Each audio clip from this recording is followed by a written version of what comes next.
Hi friends, welcome to our channel. Let's know it. இன்னைக்கு பாத்தீங்கன்னா செம ஸ்பஞ்சியான ஒரு eggless vanilla sponge cake தான் பார்க்க போறோம். பார்க்கறப்ப தெரியுதா கேக் எவ்வளவு ஸ்பஞ்சியா இருக்குன்னு. ஸோ இவ்வளோ ஸ்பாஞ்சியான ஒரு கேக் வந்து எப்படி பேக் பண்ணுறதுங்கிறத பார்த்துட்டு வந்துடலாம் வாங்க. முதல்ல பார்த்தீங்கன்னா ஒரு 80 கிராம் அளவுக்கு ரூம் டெம்பரேச்சரில் இருக்கக்கூடிய பட்டர் வந்து எடுத்திருக்கேன். ஸோ இதை வந்து நல்லா வந்து சாஃப்டாக ஹீட் பண்ணிடலாம். ஓரளவுக்கு சாஃப்டான பட்டராக எடுத்துக்கோங்க.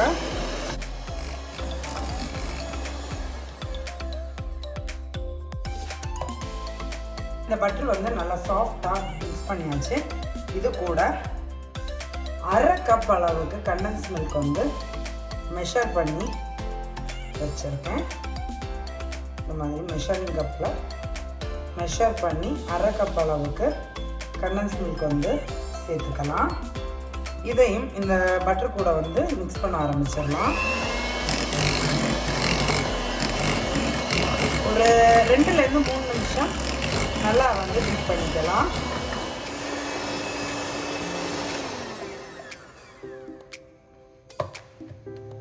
ஒரு 2 நிமிஷம் அளவுக்கு நல்லா வந்து பீட் பண்ணியாச்சு.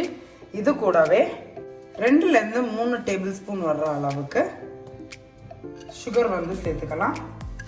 நார்மல் சுகர் தான் சேர்க்குறேன். நீங்கள் பவுடர் சுகர் சேர்க்குறதா இருந்தாலும் சேர்த்துக்கலாம். ஒரு 3 டேபிள் ஸ்பூன் வர அளவுக்கு சுகர் வந்து சேர்த்துருக்கேன். நீங்கள் பவுடர் சுகராக இருந்தாலும் ஒரு 3 டேபிள் ஸ்பூன் அளவுக்கு சேர்த்துக்கோங்க. இப்போது இதையும் நல்லா வந்து ஒரு 5லேருந்து 6 நிமிஷம் வரைக்கும் நல்லா வந்து பீட் பண்ணிக்கலாம்.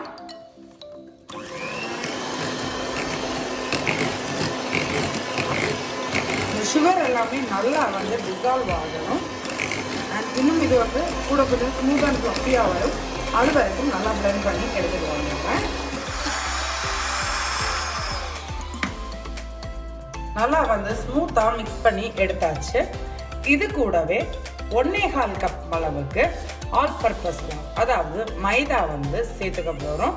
ஒரு சீவர் வச்சுட்டு ஜீப் பண்ணி தான் வந்து நாம் சேர்த்துக்க போகிறோம். ஒரு சீவ் எடுத்து வச்சிருக்கேன். இதில் 1.25 கப் அளவுக்கு மைதா வந்து சேர்க்கணும். 1 கப் சேர்த்துருக்கேன். 1/4 கப் டோட்டலாக 1.25 கப் வந்து மெஷர் பண்ணிட்டு ஆல் பர்பஸ் ஃப்ளோர் அதாவது மைதா வந்து சேர்த்துருக்கேன். இது கூடவே பேக்கிங் பவுடர் அப்புறமா பேக்கிங் சோடா வந்து சேர்த்துக்க போகிறேன். 1 டீஸ்பூன் பேக்கிங் பவுடர்,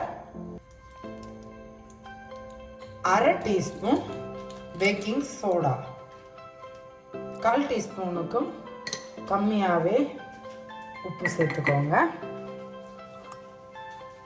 சீவ் பண்ணிக்கலாம். ஒரு பேட்ச் சீவ் பண்ணிவிட்டு இதை வந்து மிக்ஸ் பண்ணிக்கலாம். ஜஸ்ட் நம்மளோட ஹேண்ட் பிளெண்டர் வச்சுட்டு மிக்ஸ் பண்ணிக்கலாம். நீங்கள் விஸ்கில் பண்ணுறதா இருந்தாலும் இதே சேம் மெத்தடை விஸ்கில் கூட பண்ணலாம். No issues.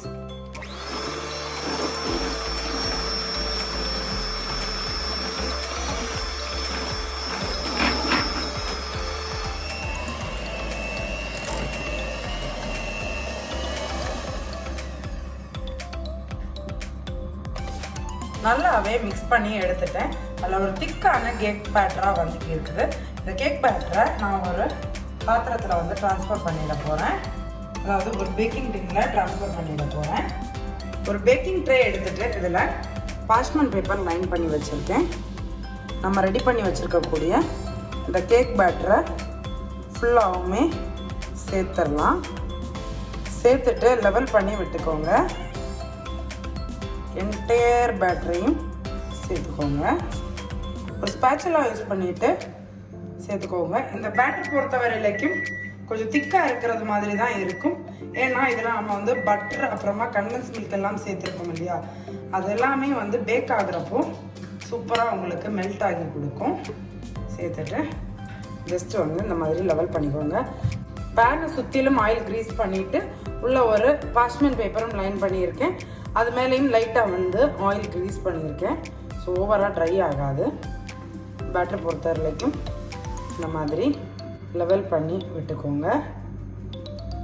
விட்டுட்டு ஜஸ்ட் இந்த மாதிரி ஷேக் பண்ணிக்கோங்க. ஈவன் நீங்கள் ஒரு டூத் பிக் வச்சுட்டு கூட இந்த மாதிரி ரொட்டேட் பண்ணி விட்டிங்கன்னா கூட உங்களுக்கு ஈவன் ஆகும். இல்லைன்னா இந்த மாதிரி ஜஸ்ட் ஒரு 2-3 வாட்டி ஷேக் பண்ணுறப்போ அது ஈவன் ஆகிறது பார்த்தீங்களா.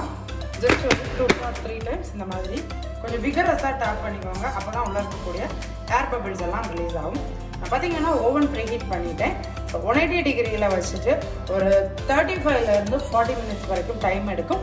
நான் பேக் ஆகி முடிச்ச அப்புறமா எனக்கு எவ்வளோ டைம் எடுத்துச்சுன்னு உங்களுக்கு சொல்கிறேன். ஸோ நீங்கள் யூஸ் பண்ணக்கூடிய பேக்கிங் ட்ரை பொறுத்துட்டு நான் கொஞ்சம் அகலமான ட்ரை யூஸ் பண்ணியிருக்கனால கம்மி நேரம் எடுக்கலாம். அதுவே கொஞ்சம் நேரோவான டாலான பாத்திரம் எடுத்தேன்னா அதுக்கு தக்கன டைம் வந்து டிஃபர் ஆகும். நீங்கள் யூஸ் பண்ணக்கூடிய வெசல் அண்ட் உங்களோட ஓவன் டிபெண்ட் பண்ணி தான் இந்த டைமிங் வந்து உங்களுக்கு ப்ராப்பராக இருக்கும். நீங்கள் 1 or 2 டைம்ஸ் பேக் பண்ணுறப்பவே உங்கள் ஓவனில் நீங்கள் யூஸ் பண்ணக்கூடிய வெசலில் எவ்வளோ நேரத்தில் பேக் ஆகும்னு தெரியும். இந்த வெசலை பொறுத்த வரைக்கும் இந்த அளவு மெஷர்மெண்ட்டில் எனக்கு கரெக்டாக ஒரு 35லேருந்து 40 மினிட்ஸில் பேக் ஆகிடும். எப்போவுமே கேக் பேக் பண்ணுறப்போ தெரியுதா, ஒரு 1/2 inch மேலே இருந்து கீழே, அதாவது ஒரு பாதி அளவுக்கு தான் வர்ற அளவுக்கு ஃபில் பண்ணணும். ஏன்னா கேக் வந்து ரைஸ் ஆகி வரும். அதுக்காக மேலே வந்து ஸ்பேஸ் விட்டுட்டு உள்ளே வந்து பேட்டர் ஃபில் பண்ணுங்க. இப்போ ஓவனில் வச்சுட்டு பேக் பண்ணிடலாம். நான் கேக் பேக் பண்ணி எடுத்துகிட்டு வந்துட்டேன். ஒரு டூத் பிக் எடுத்துகிட்டு இன்சர்ட் பண்ணிக்கலாம் சென்டரா. சரிதா, டூத் பிக் க்ளீனாக வந்திருக்கு, எதுவுமே ஒட்டலை. எனக்கு பார்த்தீங்கன்னா கரெக்டாக 35 மினிட்ஸ் வந்து இந்த கேக் வந்து பேக் ஆகிறதுக்கு டைம் எடுத்துச்சு. நல்லா ஸ்பாஞ்சியாக வந்திருக்கு. ஸோ ஒரு கூலிங் ரேக்கில் மாற்றிட்டு நல்லா கூலாக விட்டுற போகிறேன். கூலான அப்புறமா உங்களுக்கு கட் பண்ணி காமிக்கிறேன். பார்த்தீங்கன்னா ஒரு கூலிங் ரேக்கில் சேஞ்ச் பண்ணிவிட்டு இந்த பார்ச்மெண்ட் பேப்பரை வந்து எடுத்துடலாம். நீங்கள் ஆயில் ஃப்ரீஸ் பண்ணாமலும் வைக்கலாம், பட் லைட்டாக ட்ரை ஆகிற மாதிரி இருக்கும். செம்ம ஸ்பஞ்சியாக இருக்குது. ஸோ இப்படியே வந்து கூலிங் ரேக்கில் நல்லா வந்து கூல்டவுன் ஆக விட்டுற போகிறேன். கூல்டவுன் ஆன அப்புறமா உங்களுக்கு ஸ்லைஸ் பண்ணிவிட்டு காமிக்கிறேன். கேக்கை வந்து நான் கூல்டவுன் ஆக வச்சுட்டு போயிருந்தேன். ஆல்ரெடி வீட்டில் 2-3 பேராக சேர்ந்து கொஞ்சம் கட் பண்ணி சாப்பிடவும் செய்துட்டாங்க. அவங்கக்கிட்ட ரிவ்யூ கேட்ட வரைக்கும் சூப்பராக இருந்துச்சுன்னு சொன்னாங்க. ஸோ நான் உங்களுக்கு கட் பண்ணி காமிக்கிறேன். கேக் கட் பண்ணுறப்போ எப்போவும் இந்த மாதிரி உள்ள நைஃப் யூஸ் பண்ணுங்கள். பார்க்குறப்போ இந்த பல்லு மாதிரி இருக்கு இல்லையா, இந்த மாதிரி உள்ள நைஃபை செரேட்டட் நைஃப்னு சொல்லுவாங்க. இந்த மாதிரி நைஃப் யூஸ் பண்ணிட்டு கட் பண்ணிங்கன்னா சூப்பராக வரும். ஸோ பார்க்குறப்போ தெரியுதா ஸ்பாஞ்சு, ஜஸ்ட் பாருங்கள். நான் 2 ஃபிங்கரில் தான் ஹோல்ட் பண்ணியிருக்கேன். செம்ம ஸ்பாஞ்சியாக வந்திருக்கு. டேஸ்ட்டும் வந்து நல்லா இருக்குன்னு வந்து வீட்டில் ஆல்ரெடி ரிவ்யூ சொல்லிட்டாங்க. நீங்களும் இந்த கேக்கை வந்து உங்கள் வீட்டில் ட்ரை பண்ணி பாருங்கள். எக்கு வந்து சாப்பிட மாட்டேன், நீங்கள் வெஜிடேரியனாக இருக்கீங்கன்னா இது ஒரு வெஜிடேரியன் வெர்ஷன் ஆஃப் கேக்காகவும் இருக்கும். ஸோ ட்ரை பண்ணி பார்த்துட்டு உங்களோட ஃபீட்பேக் எனக்கு கமெண்ட்ஸில் சொல்லுங்கள். நம்மளோட சேனலுக்கு நீங்கள் இது வரைக்கும் சப்ஸ்கிரைப் பண்ணலன்னா மறக்காமல் சப்ஸ்கிரைப் பண்ணிக்கோங்க. அப்போ தான் நான் ரெகுலராக போஸ்ட் பண்ணுற வீடியோஸ் எல்லாம் உங்களுக்கு உடனுக்குடனே அப்டேட் ஆகும். அண்ட் உங்களுக்கு ஃபோட்டோகிராஃபி ரிலேட்டடாக உள்ள அப்டேட்ஸ்க்காக நம்மளோட இன்னொரு சேனல் வந்து இருக்குது, அடோனியா ஃபோட்டோகிராஃபிஸ்ன்ட்டு. அதனோட லிங்க் வந்து டிஸ்கிரிப்ஷன்லேயும் கொடுக்குறேன். அண்ட் என் கார்ட்லேயும் வந்து நான் அந்த சேனலை வந்து லிங்க் பண்ணுறேன். ஸோ நீங்கள் அதில் போயும் பாருங்கள். ஒரு சில ஃபோட்டோகிராஃபிஸ் அண்ட் ஃபோட்டோகிராஃபி லொக்கேஷன் பற்றி உள்ளதை வந்து அதுலேயும் ஷேர் பண்ணியிருக்கேன். நம்ம இன்ஸ்டாகிராம்லேயும் நம்ம அடோனியா ஃபோட்டோகிராஃபிஸ்ன்னு இருக்கும். எல்லா விதமான ஈவெண்ட்ஸும் வந்து நம்ம டேக் ஓவர் பண்ணிட்டு இருக்கோம். உங்களுக்கு ஏதாச்சும் ஈவெண்ட்ஸ் ரிலேட்டடாகிட்டு என்கொயரி வேணும்னா அதில் அடோனியா ஃபோட்டோகிராஃபிஸோடைய காண்டாக்ட் நம்பரும் உங்களுக்கு கொடுத்துருக்கேன். நீங்கள் அவங்கக்கிட்ட கால் பண்ணிவிட்டு என்கொயரி பண்ணிக்கலாம். ஸோ அவங்க வந்து ஒரு பெஸ்ட் மெமரி சேவிங்க்கு உங்களை கைட் பண்ணுவாங்க. That's it friends. இன்ஸ்டாகிராமில் ஃபாலோ பண்ணாதவங்க ரெகுலர் அப்டேட்ஸ்க்காக இன்ஸ்டாகிராம்லேயும் ஃபாலோ பண்ணிக்கோங்க. இன்ஸ்டாகிராம்லேயும் நம்ம ஆக்டிவில் தான் இருக்கும். சீக்கிரமாகவே இன்னொரு இன்ட்ரெஸ்டிங்கான ஒரு ரெசிபியோட உங்களை மீட் பண்ணுறேன். அதுதான் this is Shenica signing off here. Stay tuned. Bye friends.